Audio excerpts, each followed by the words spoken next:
Last decade, absolutely, but honestly, we have been there now for a year and a half. What's going on in Gaza is unfortunate and it's awful, but it hasn't been since the 70s that something that happens between the Palestinians and the Israelis has had any impact on any meaningful markets. Obviously, that was OPEC and that was the energy sector, but this is a region that does not produce or consume much or transit really anything. So it makes great headlines and it involves the United States from any number of cultural angles, but it's not an economic issue. The issue is and always has been Ukraine, because we've got a country that has nukes that is dying here. And on their way out the door, the capacity of the Russian system to do immense damage is very, very real. So interesting to get, your thoughts that you don't feel the economic burden will be so big. I mean, what about food and the impact on supply chains and energy? I mean, won't those repercussions be felt, Peter? Every single one of those is true for Ukraine. Russia is the world's largest oil exporter, the world's largest natural gas producer, the world's largest wheat exporter. Ukraine is the world's 5th largest wheat exporter. It's the largest exporter of oil seeds. All of that holds for Ukraine. Israel is a tech-based economy with under 7 million people, and the Palestinian areas that are in question here, Gaza is an open-air prison with nothing of economic value. One of these matters much more Peter, than the other. I mean, you did a real in-depth video on your YouTube channel, which I invite everyone to watch, where you kind of do a rapid-fire Q&A. But I want to talk about some of the main points you brought up. Mainly, you say, or you explain, you give your viewpoint on how Israel may have missed this. I mean, you say that their security, their intel is one of the gold standards in the world.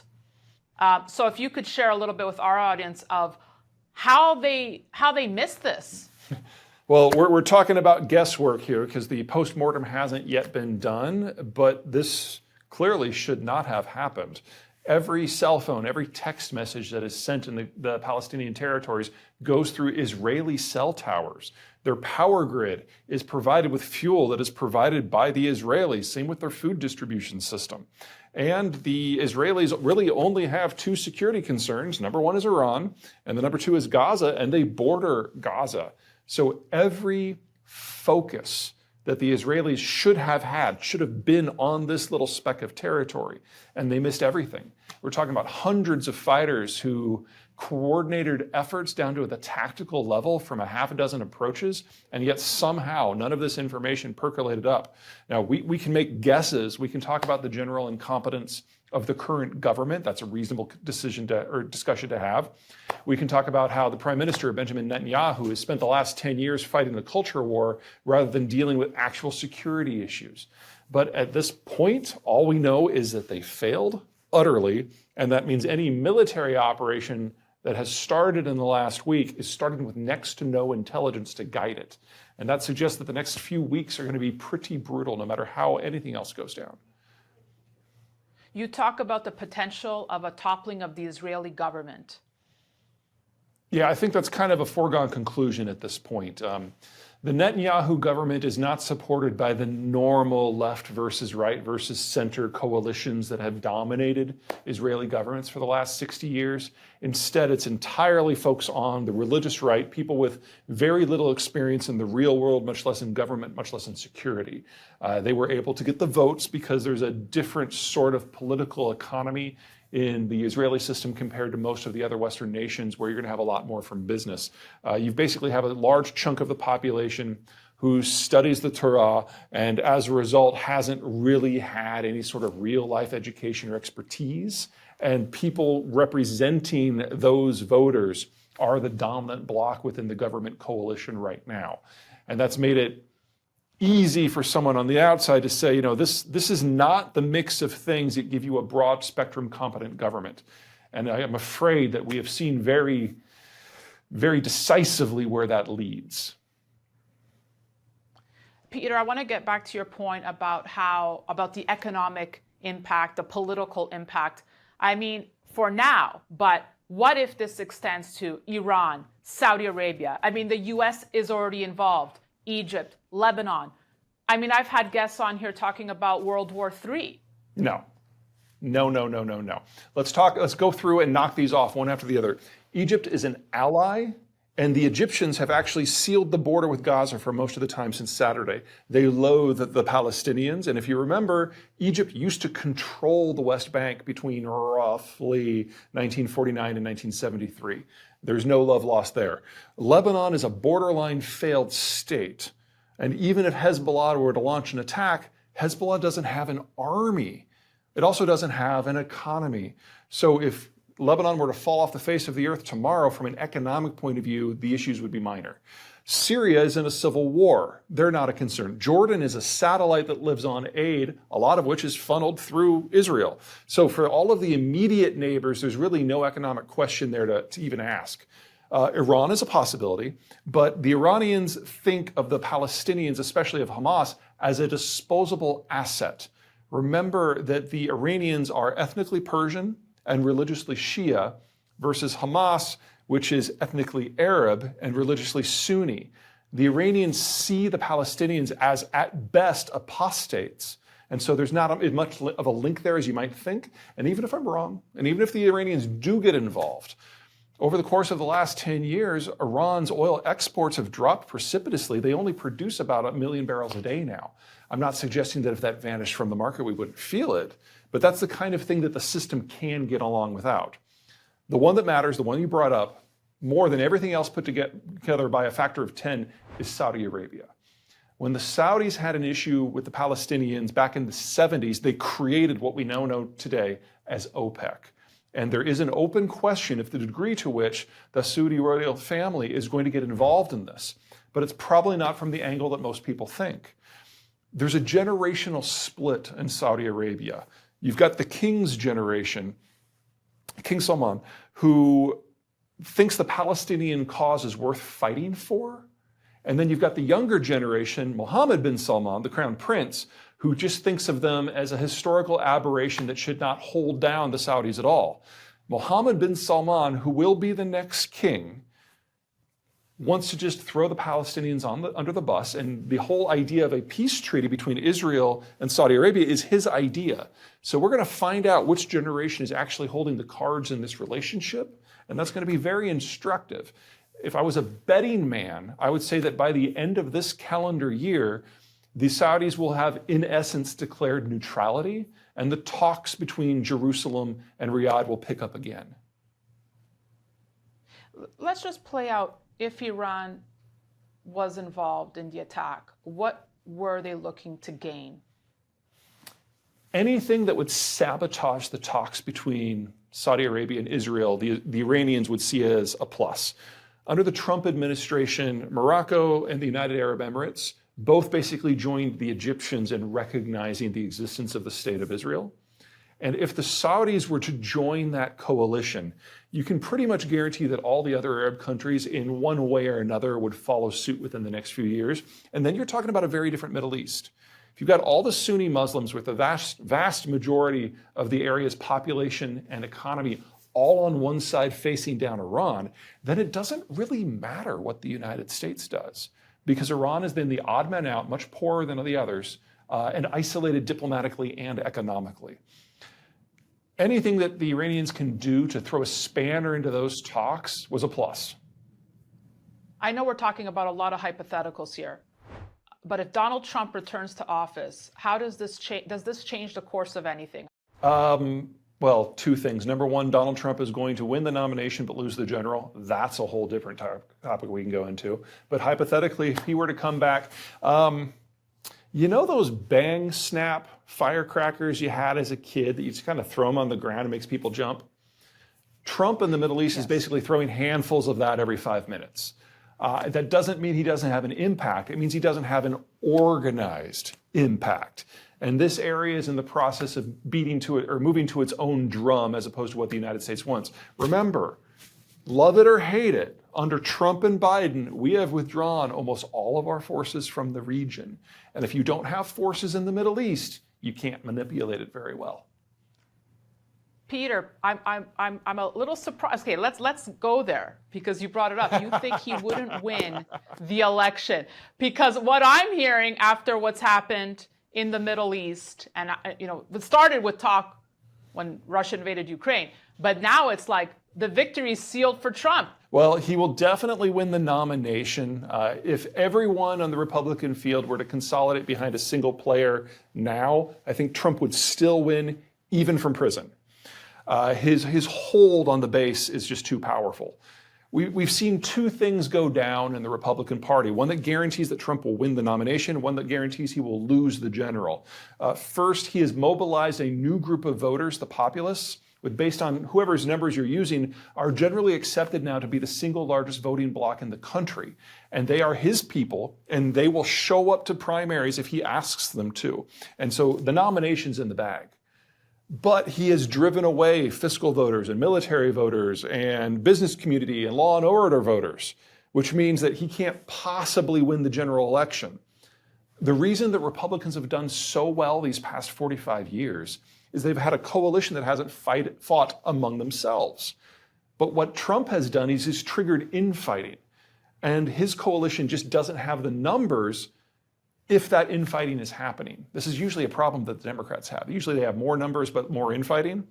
Now Trump has created a coalition that has fewer numbers and infighting, and the numbers just aren't there. God forbid the independents show up, because we saw in the midterms that they don't care for Trump very much.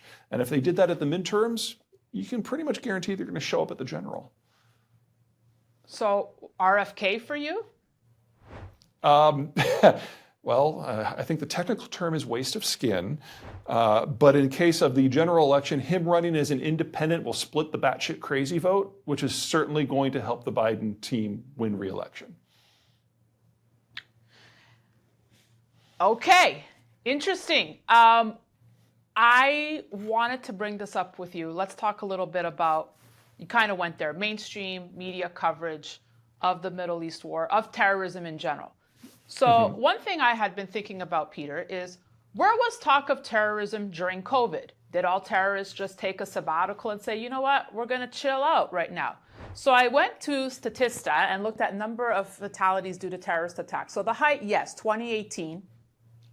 But there were still terrorist attacks in 2020, 2021. Now, you may argue, well, they weren't in countries that counted, right? But there was still full-on terrorism. What I'm trying to discuss with you here is the focus on terrorism in media. And would you not agree there was not much talk about terrorism in Syria, Afghanistan, etc. during those COVID years? What we're seeing around the world from maybe 7 years ago, and we're going to see for probably another decade, is as the United States reduces its overall position in the world for various reasons, you're going to have a lot of governments that just don't make it. There are a lot of places that the United States has propped up for security reasons. Afghanistan is probably at the very top of that list. And when the United States steps back, or when demographic trends break, or when trade issues shift, a lot of countries lose some coherence. And in that sort of environment, you get battles to see who ultimately will inherit the pieces. Based on where you are politically, you might define some of those as terrorist. And I think that's a fair assessment. The more discomfort and breakdown we have in the world, the more we're going to have people struggling over what is left over. And as you've pointed out, places that don't matter have more of this from our point of view. We're going to see a lot more of that. And that means places like Syria and Lebanon and Afghanistan, and to a certain degree Pakistan and India, are going to see more of this sort of activity as the center can't hold on to all of the peripheries. That's kind of hardwired in at this point. Now, the reason we haven't discussed that is because most of the places we care about, that hasn't happened to them yet. In fact, if you look at the first world, the only one where that center hasn't held so far is Greece. That means the security issue to this point has been quite manageable. That doesn't mean that's how it's going to continue, though. Well, I mean, again, in New York City, there was a day of, around the world really, but there was just such heightened security on Friday because of this day of jihad, right? So the rise of terrorist activities around the world because of this, Peter, is that a concern for you? Increasing terror activity around the world would be a concern? Absolutely. Increasing terrorist activity here? Not so much. As a rule, when you're fighting over what's left of a system, all of your fights are at home or close to it. So the Kashmiris are concerned with the Indians, the Palestinians are concerned with the Israelis, and so on. Doing a Hail Mary into a different hemisphere to launch an attack doesn't help with local control. You only do that if you're an ideologue and you're trying to get the United States to do something differently. And for Hamas, that doesn't even make the top 10 list. Peter, since it's our first time speaking, I'm curious to get your thoughts on the rise of the BRICS. I mean, we're talking about misfit countries, and here's a group of countries that, you know, were not usually invited to the lunch table, but now they're all sitting at the same table. Let's get your thoughts on the BRICS. Is it just a lot of hocus pocus nonsense talk, or do you think they're going to be a force to be reckoned with? Well, let me answer well, actually, I can answer both of those, no problem. So number one, there's nothing going on yet. In fact, when the South Africa summit happened, the South Africans, the Indians, and the Chinese all said publicly they had no interest in a BRIC currency. They were fine with the dollar. Now, that was missed in the United States because it doesn't match the narrative of this discussion of de-dollarization, which, to be perfectly honest, is not happening. The US dollar is used more in transactions now than ever before. The drop in first world currencies and global trade and currency reserves hasn't been the dollar, it's been the euro. That's what happens when you confiscate insured bank deposits to pay for bailouts, just FYI. That was a bad move. So, no. And there was this lovely discussion between the Indians and the Russians where they were arguing over what currency their trade should be in. And the Russians basically said, I don't want your rubles, I don't want your rupees. And the Indians said, I don't want your rubles. And that was the end of the conversation. So that really is going absolutely nowhere outside of the financial papers in the United States. What about talk of a common currency that they're developing, one backed by gold? Yeah. There isn't enough gold on the planet, and the Chinese, the South African Indians have no interest in it. They've said so publicly. And the Russians, to be very clear, don't want a gold-backed currency. They just want everyone to use the ruble. So you think that they'll never come to like a common front? No, there is no constellation of economic forces that all of them subscribe to. I mean, they all obviously have significant trading relationships with the Chinese, but the Chinese manipulate their currency vociferously in order to achieve economic and political gains. So no one wants to use the yuan. Okay. In fact, the Chinese don't want to use the yuan. Well, let's talk China here. Sure. Because I watched an interview you did with Joe Rogan, where you said you believe China's collapse is imminent with only 10 years remaining before potential disaster. And correct me if I'm wrong, a lot of your thesis is tied to the fact you think they're lying about their population. That's much less than reported. I don't think they're lying about their population. In the last 3 months, they've come out and said that their data was wrong. In fact, over the course of the last 3 months, they've updated a lot of their data, and they're now admitting publicly that their birth rate has dropped by 70% in just the last 5 years, which is the sharpest decline of any ethnic group in any era in human history. And the Shanghai Academies of Sciences is saying that even this new update is probably wrong, and they've probably overcounted their population by more than 100 million people. So the scope of the downward slide here is just immense. So it's interesting because before the outbreak of the war in the Middle East, what were we talking about, Peter? We were talking about potential war between USA and China. So what happens to that narrative? I don't want to rule out the possibility of a conflict. I would just say that we don't know. Chairman Xi has sequestered himself, and he's built such a tight cult of personality that even basic information is not percolating up to the top. So he is broadly unaware of the country of which he is ruling now. We've seen a lot of statistics disappear as a result because the people in the bureaucracy think that making this stuff go away is what Xi wants. This is how he basically made due diligence functionally illegal in the country. This is why COVID data isn't even collected anymore. This is why consumer confidence data isn't collected. So predicting what Xi personally will do now has become a bit of a fool's errand because we don't even know what basic information he's coming out. So, you talk about the battlefield in Ukraine, or you talk about wheat prices, and you can see how that might influence Vladimir Putin's decision making. But the information isn't making it to Xi. And so we don't know what sort of sea of information he's even operating in, which makes it almost impossible to figure out what he might do. What I can say is when you have this degree of breakdown in information flows, military decision-making kind of goes in the crapper as well. Peter, just to wrap here, as I mentioned at the start, you're a keynote speaker at the Stansberry Alliance conference in Vegas. It's a room full of investors. I mean, what's your message there? We're going through the greatest period of economic change in everybody's lives. I mean, this is what's going on right now with the breakdown of globalization, with demographic flips, with what's going on with the Chinese situation. We haven't seen these sort of shocks since a minimum World War II.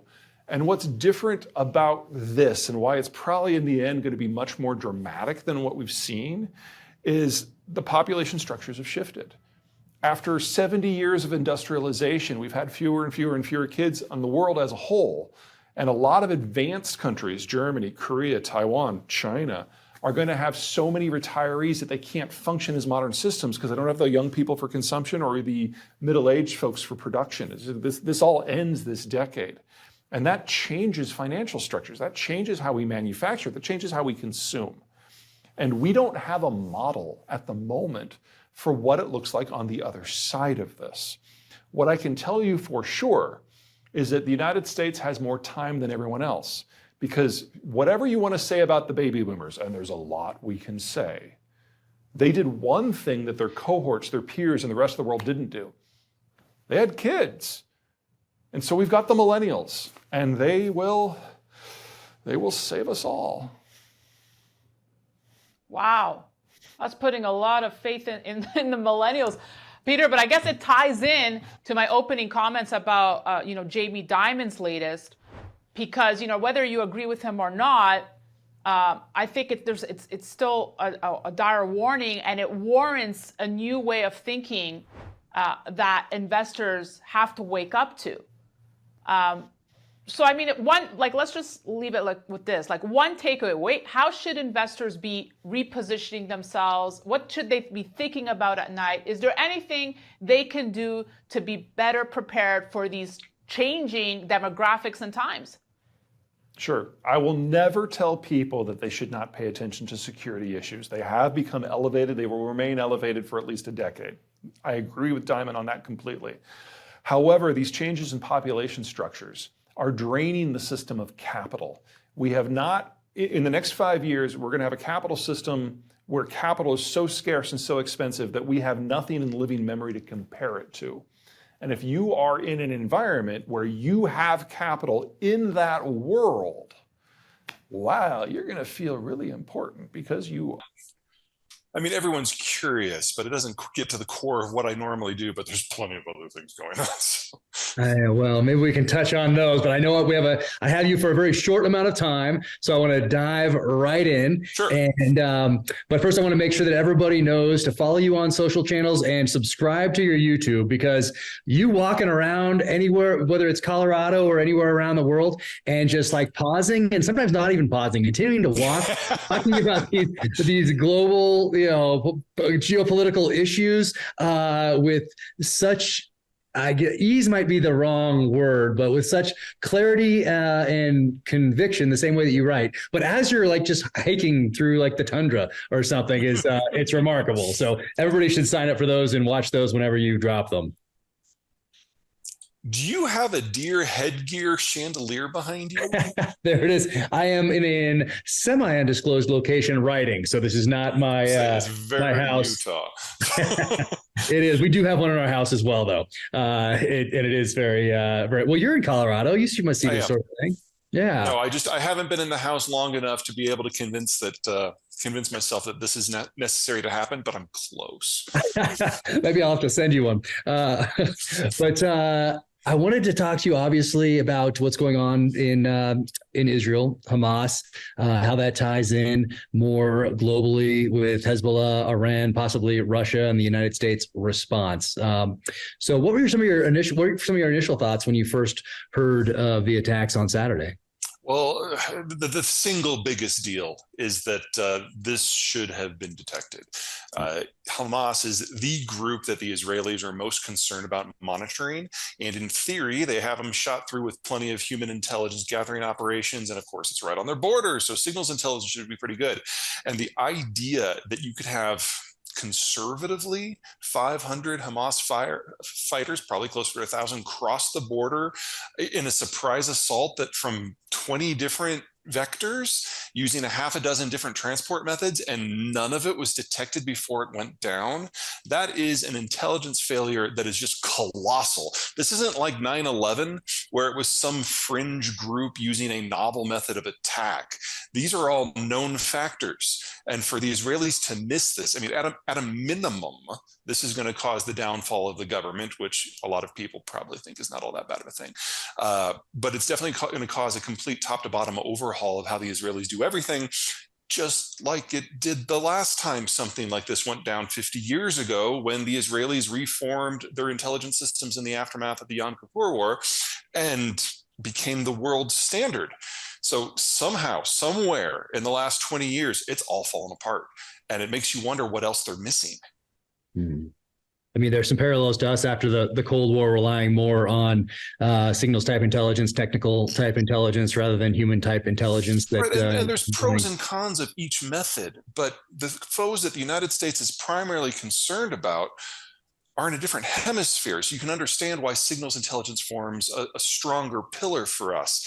Gaza was right there. Yeah. And I mean, I don't know if you've felt this way or not, or if this is your assessment or not, that the Israeli intelligence services in particular had a kind of aura of not invincibility, but a outreach, a mystery, Absolutely. a mystique. That they were embedded in Hamas and Hezbollah and Iran through agents, spies, proxy groups, even, that has been shattered perhaps with this latest incursion. I mean, again, we don't have any information. The most logical conclusion today, which might be proven wrong tomorrow, is that it's a new faction within Hamas, because there's dozens of them, and it could just be a new one that popped up and somehow managed to recruit several hundred people. Even that doesn't hold together very well. Yeah. And so more geopolitically, when we talk about U.S., Israel, and Saudi, and an agreement that, I don't know if on the brink is the right word, but or the right terminology, but working through normalization of relations in exchange for possibly increased oil production, decreased oil prices, and maybe some military support also for Saudi in a kind of a reorganization of the order in the Middle East. How much did that play into what happened over the weekend? If I was a guessing man, I would say that was the primary rationale for the timing, if not the attack itself. Definitely for the brutality as well. You're looking at things that Hamas has now done in the last week that even ISIS never got around to doing in terms of just the human denigration. And so it's going to be very, very difficult for the folks in Riyadh to still proceed to cut a deal with Israel. Now, for those of you who don't like live and breathe this area, quick primer. There are lots and lots and lots of factions across the Middle East, but there's really four that matter. You've got the Turks, different ethnicity, but Sunni Muslim, semi-secular. You've got the Sunnis, which Saudi Arabia, United Arab Emirates, Kuwait, Egypt, that's the dominant group, Sunni Arabs. The third group are the Israelis, the Jews, and then the fourth are Shia Persian, so different religious sect, different ethnicity, and that's Iran. And what has been going on for the last, let's call it a decade, but really intensely started in the second year of the Trump administration, was a normalization of the relationship between the second and the third factions. The Sunni Arabs that make up the vast majority and the vast majority of the economy, and then the Jews who have the technology and the relationship with the United States. And the idea was that if you can get those two factions on the same side, then the rest of the Middle East will more or less take care of itself. Now, there are any number of ways that you can manage the Middle East. This is one. I'm not saying it's better or worse than any particular one, but this is the one that the Biden and the Trump administrations broadly agreed on, behind closed doors. They will never say that out loud, but it's a by administration strategy. And the United Arab Emirates and Morocco have already gone down that path. And the question was whether Saudi Arabia, the biggest, the most powerful, the richest of the Sunni states, would follow. And within Riyadh, there is a familial argument. I mean, we all know about those intergenerational arguments we have at family reunions, where all the aunts and the uncles and the parents are on one side and all the cousins and the kids are on the other side. And it doesn't matter how old you are, those arguments really don't change. Well, for the older generation, the defining characteristics of the Arab identity is that the Palestinians are Arabs too.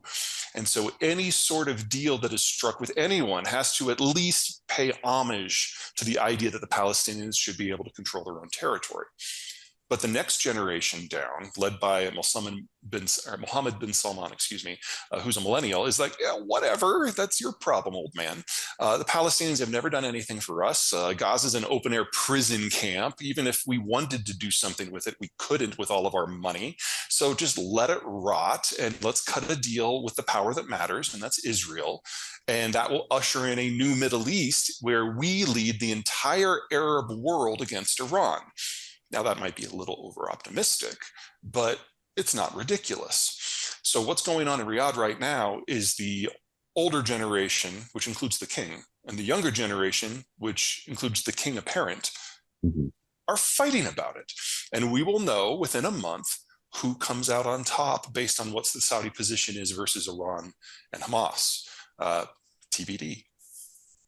Do you think that alliance, for lack of a better term, U.S., Israel, Saudi, that kind of trilateral type of relationship would be beneficial to order in that part of the world? The word order is a little loaded.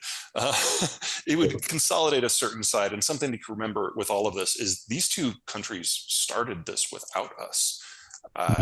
When we made it very clear that we weren't thrilled with the Israelis for things they were doing in the occupied territories, we withdrew some military support, and we did the same for the Saudis for what they were doing in their own region. And so the Israelis and the Saudis for about 15 years now have been playing the United States off of each other, and in doing so have gotten more weapons and more technology and more funding than we would have normally generated, with the Israelis providing military training for the Saudis and the Saudis providing intelligence on Iran for the Israelis. They already have de facto a fairly robust bilateral relationship. The question is whether the United States feels it needs to have an active role in that. So our role in these talks have mostly been handholding. This isn't like discussions between us and the Iranians where we don't meet directly and the Swiss have to run back and forth with messages. We're kind of the third wheel here. Interesting. And then when we talk about, let's look at another kind of trilateral relationship, Russia, Iran, China. What does that look like? Well, let's start with the bigger two players. The Chinese and the Russians do not like one another. It's an alliance of convenience. And the standing Russian position is that the Chinese ever cross the border into Siberia, that the Russians won't meet them with tanks and troops. They'll just nuke them. And when that is kind of like the basis of the relationship, you can imagine how much trust there is. They don't like each other. It's a marriage of convenience at the time. The Chinese really, really, really are enjoying the stalemate that has erupted in the Ukraine war, because it means everybody's eyes are over there rather than on China. And that's convenient. And it's in many ways the flip of what the Russian position was when the Americans were facing off against the Chinese during the Trump administration. They were like, hey, this is great. We can start moving things into play to grab territory we want while the Americans are focused over there. So there is absolutely no love lost. Alliance of convenience. That doesn't mean irrelevant. It's just if circumstances evolve, they will stab each other in the back in seconds. Iran doesn't get along with either the Russians or the Chinese nearly as well as they get along with one another. The Iranians look down on the Chinese as an inferior society. The feeling is mutual. And the Russians and the Iranians have fought any number of wars over the Caucasus. And whenever Azerbaijan decides to get a little uppity, the Iranians get really pissed off, because for the Russians, the Azerbaijanis are not a threat. They're small, they're remote. There's some arguments over energy transport policy, but nothing really that cuts to the core of Moscow's interests. But the single largest minority in Azerbaijan, or excuse me, the single largest minority in Iran are Azerbaijanis. And so the very existence of an independent Azerbaijan, Iran sees as a threat. And now that the Russians are pulling out of the Caucasus and Azerbaijan is taking the fight to Armenia, for Russia, they always knew they were going to sell out their Armenians. But for the Iranians, this is like the last brick in the wall breaking away to generate what they're fearing is going to be an irredentist Azerbaijan right on their doorstep with unofficial Russian blessing. So any collaboration between the Russians and the Iranians is through clenched teeth. It's not that the two players don't see a reason to cooperate. This area is messy. Everyone has been an ally or an enemy at one time or another, or both. But there's no love there. And the Iranians are fully aware that in the Russian eyes, at best, they're a distraction to be used. And it's entirely possible that today, while the Russians may, emphasis on the word may, have had a finger in what's going on with Hamas, and that may be something that the Iranians are broadly in favor of, they'll, again, sell each other out in a second if they think they can get a better deal from the United States. Interesting. I have so many questions about that Russian fingers involvement and the how and the why. But pivoting to China, didn't they sign a 2 years ago, a 25 years, some sort of strategic partnership with Iran? Yeah, whenever you see the Chinese or the Russians sign a strategic partnership, that's the code word. That means it doesn't mean anything. Okay, but are they the largest trading partner? And is it all crude oil? I don't know offhand if they're number one. If not, they're pretty close. But remember, Iran doesn't trade very much. So they've got a much slimmed down oil portfolio, and they import most of their food. And that's about the end of the trading relationship. Hmm. And when we look at the U.S. sending carrier battle group, possibly two, into the Med as a sign to Lebanon, Hezbollah, Iran to not come in from the north and not turn this thing into a broader conflict. Is that the point, deterrence, or is the point being there to take advantage of the opportunity to go in and hit whatever sites we've been wanting to hit? Let me be clear. If it wasn't for the hostage situation, the U.S. would have no interest in being anywhere near this. But one of kind of the unofficial agreements that you make with the U.S. government, if you're a citizen, is that no matter where you are, no matter what you've done, no matter your circumstances, no matter your crimes, we will come for you. And as soon as we know where those hostages are, we will go in hard. We will not subcontract that out to a third party. And that's why the carrier is in place. And that's the only reason the carrier is in place. People like to say, oh, this is a deterrent for Hezbollah, but we're not going to get involved in that because it's not the sort of situation that a carrier can fix. If you want to root out Hezbollah, very different circumstances from Hamas. Hamas is several thousand, several tens of thousands, several 100,000, don't know what the number is, among a densely populated open air prison of 3 million people, and going door to door through that to clear it out. Even if we threw the entire US military at that, that would not be enough for that job. So I do not envy what's in front of the Israelis or in front of the Palestinians on that front. There is no way that is going to be anything but hideous. Lebanon actually has terrain. It's mountainous, there are forests, and so it's a more traditional Afghan style operation, if you will, and we want nothing to do with that. We had 20 years of that. Thank you, we're done. Do you think nuclear supremacy in the Middle East plays into any of this? I saw something, I think it was in the Times of Israel, with Netanyahu suggesting that Saudi Arabia get some sort of uranium enrichment program going. Do you think there's some sort of tacit agreement that that nuclear power, energy, possibly weapons are involved in the Israel-U.S.-Saudi side of things? Not in the short term, at least. Probably not in the midterm. The Israelis, I don't think, have a nuclear power system. Yeah, I don't think so. But they do have a couple hundred tactical nukes, which are more than enough for their strategic needs. They might. They're very cagey on this, have a few city flatteners just in case Iran gets too uppity. But that's all designed as a last ditch. This is what we do when the last of us is going into the ocean because we've been overrun sort of play. They don't have a strategic doctrine for anything less than that. As for the Saudis have a lot of military stuff on paper, but it's all shrink wrapped and stored in air conditioned warehouses. And they only very, very recently started training on any of it themselves when they came to the conclusion that the US really had no interest in coming to pull them out of the fire if they pick a fight with someone, including Iran. Iran, of course, has a nuclear weapons program, but has not been able to create a device, much less a deliverable weapon. And to be perfectly blunt, it's not clear that they're going to be able to. They might. They probably will be able to get enough fissile material to do it. But Iranian engineers are not world class, and they were not world class by definitions in the 1940s, much less today. So I would think that if the Iranians were ever going to get a weapon, they would have done it already. But if I'm wrong, and they are closer than I think, then I will bet my entire life that the Saudis will go to Pakistan and purchase a few nukes the next day. Saudi technical acumen is significantly below that of Iran's, but they've got a really big checkbook.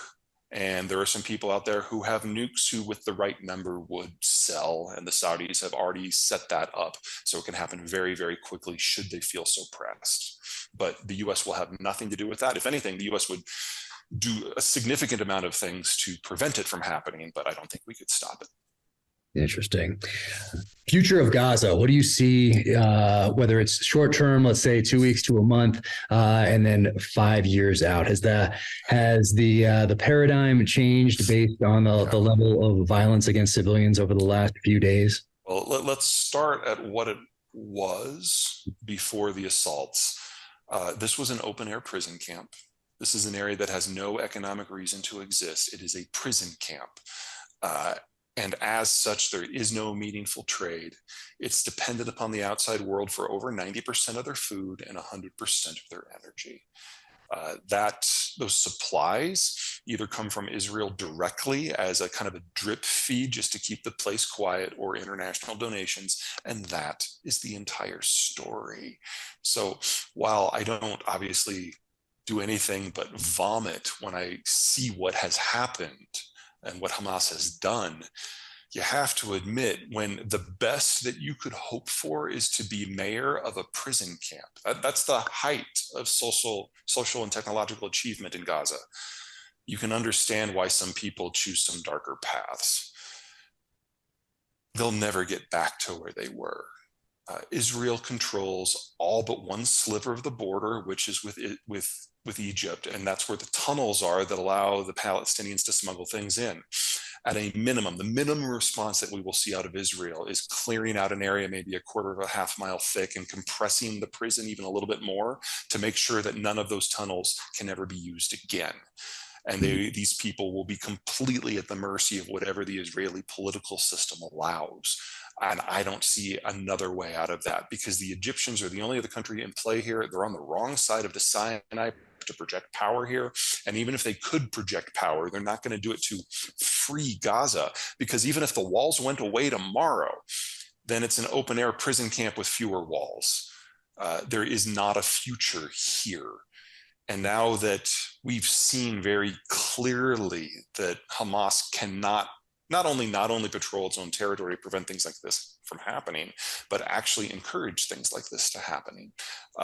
There is no administration that can go in there and fix this. So you're looking at a degree of organizational chaos if the Israelis win and do root out Hamas. And if they fail, then you're talking about a state of on again, off again, open warfare with a people that have nowhere to go.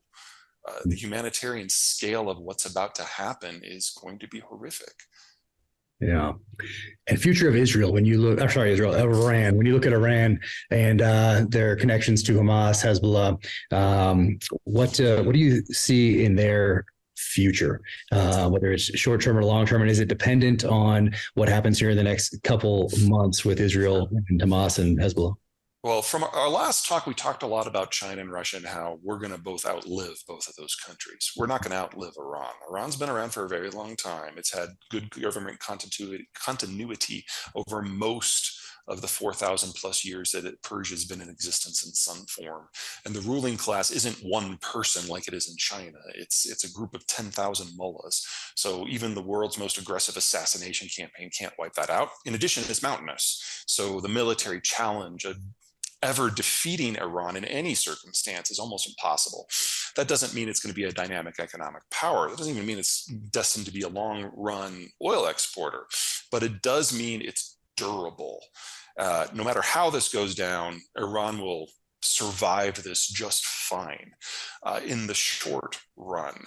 The question, of course, is in Riyadh. So the Iranians, I would be shocked if we don't find the information relatively soon that they helped shape this operation and help support Hamas. But again, everyone in this area has been a friend. Everyone in this area has been a foe.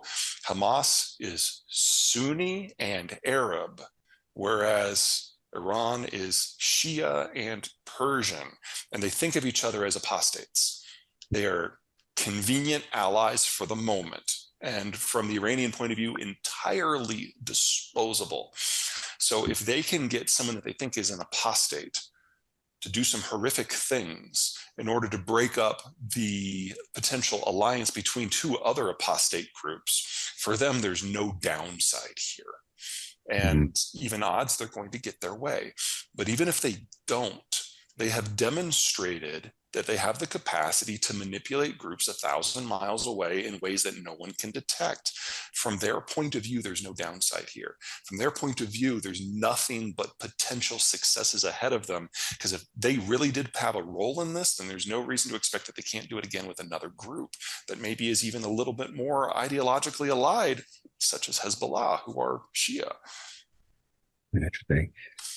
Do you think this was a Pyrrhic victory for Hamas? One of they will tout as the most successful operation in their history. But did it change the dynamic enough in that the gloves essentially have come off, and the restraint, when you look at capability of the Israeli military and what we thought of the Israeli intelligence services, the restraint that they have essentially exercised over the last decade, little over a decade, is that a thing of the past? Yeah, probably. It's difficult to clear inside the mind of somebody who has an ISIS-like approach to the world. But it appears to be that the thinking is if we kill enough Israelis openly, publicly, obviously, brutally, that they will roll into Gaza. And even if we can turn it into a kill box and kill 10,000 Israeli soldiers, and even if every single one of us dies, the process of the Israelis doing that will kill so many civilians that had nothing to do with this, that the world will condemn Israel in a way that actually means something. And before you say that it's completely batshit, keep in mind that that was basically Osama bin Laden's approach for 9/11. You bait the United States to do something it wouldn't ordinarily do, and in doing so, trigger a region-wide uprising to overthrow the secular governments of the region. It didn't work, but that didn't stop them from doing it. Yeah, and in the few minutes we have left, I wanted to ask you about something you've talked about in your books, and you spoke about it recently on your YouTube channel, and that's the future of the U.S. Navy securing trade routes and providing essentially security for the globe post-World War II, and what that looks like going forward. Well, that's a big jump from Gaza, but sure. Okay, so the whole idea of globalization is it was a bribe. We were so scared of Stalin in the days after World War II that we knew that we needed millions of people to stand between us and the Red Army. Globalization is what we did. We used our Navy to patrol the open oceans to create global trade. And in exchange, you had to join us in the Cold War. And for the Europeans, that meant standing up and facing off against the Russians. And it worked.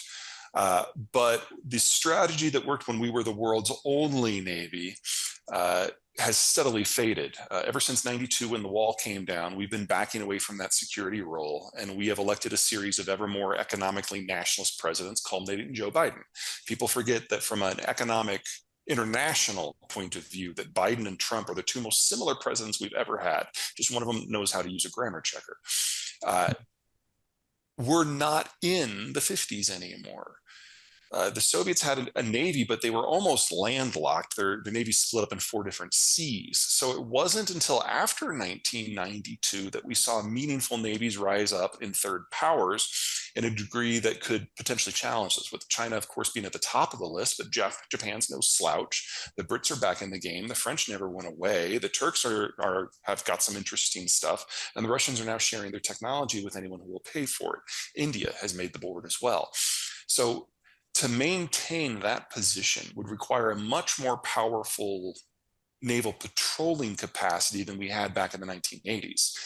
And our Navy patrolling capacity is much less than it was in the 1980s, because like everybody else in 1992, we declared kind of an end to history, and we changed the way our Navy works. It used to have global reach and global operational capacity. Now we've turned it into a purely military force, which I know sounds a little weird, but focused around the carrier battle groups so we can knock rogue nations off their perch. So we today have 12 of those, and all of our ships are basically committed to providing the defensive rings around the carriers. And they're the most powerful military platforms and units in human history, but we no longer have a large enough fleet in numbers to be everywhere at once like we used to be. And there are challenges in most of those places. So we would need probably 700 or 800 destroyers to provide global maritime security. We only have 70. And at any given time, half of those are with the carriers. So we're not in a position to even theoretically try. So the first time someone takes a shot at a civilian vessel and we're not there, that's going to unwind a whole lot of things that we've become used to. Everything from electronic supply chains to global oil. Yeah, and I ask about it because of if 2 or even 3 battle groups are heading 2 to the Med, 1 up maybe in the Strait of Hormuz, perhaps, what that means for the rest of the world and what that means. This is more carrier activity than we've had in this part of the world in almost 20 years. And that means it has to come from somewhere else. Correct. Yeah. So 10 years from now, 20 years from now, these countries who have been enjoying this protection of trade routes for the most part from the United States, how does that change the balance of trade? Oh, well, global trade will go away. It will be regional in areas where local powers can provide their own maritime cover. The Western Hemisphere, I think, will broadly be fine, and we'll have some partners in Southeast Asia, plus Australia and New Zealand. And Japan, a bit of a surprise from 10 years ago, is basically joining that club. So there still will be, global trade, if you want to call that. It's more a series of regions that might be able to find some partnerships.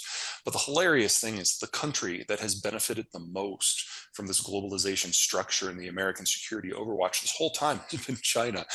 They're by far the country that's most dependent upon being able to send civilian vessels anywhere and any when at any time. And wow, they're screwing the pooch.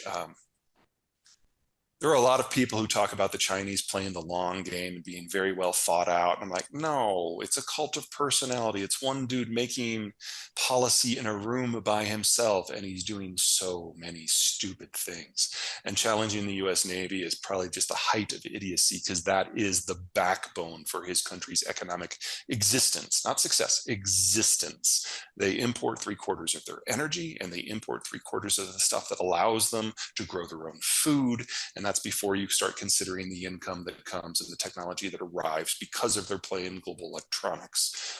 All that is being pissed away. That's why I love talking to you. And I know I got to let you go. If there's one thing that you wish Americans would think about, understand about the situation in Israel with Hamas right now, what is that one thing? There's no win here for anyone. So be careful who you condemn.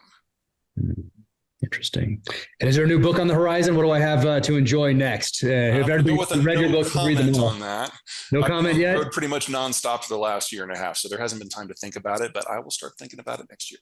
All right. Well, keep me posted. I can't wait to read it, whatever it is. And anyone else listening out there, be sure and follow Peter on those social channels. And